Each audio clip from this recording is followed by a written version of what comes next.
Niambia jina lako, utaitwa Graciousness. Graciousness.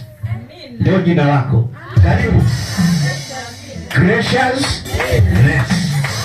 Kuna kitu Yesu anapindua kwenye ulimwengu roho, anaileta katika ufunuo, kwenye ufunuo. Au utamwona Yesu bingo ufunuo akifanya michoro ya kinabii.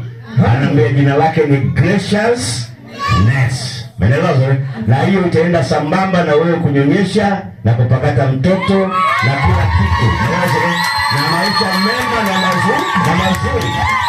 Asema nani ya shuru ya shukuru ya tumako. Hakika imekuwa. Imekuwa.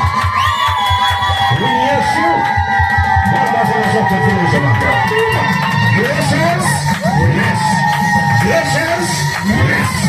Gracious. Mungu ananiambia atanijua kwamba mimi ni Mungu niliyemlinda kwenye maeneo mengi. Waambie wakuu wa anga wa lile eneo, Bwana asema hivi, wamepigika, wengine wanakimbia. Mwamba anatikisa miamba. Mwamba anapiga miamba saa inatetemesha miamba.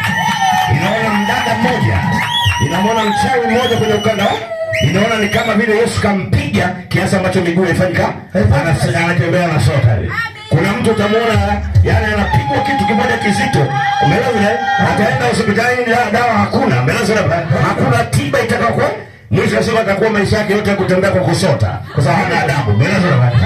Kwa afya atasota ili awe na adabu. Wewe Yesu ni Mungu wa shuri. Umeelewa? Hakika ni kwa mama na ndio ilikuwa. Imekuwa.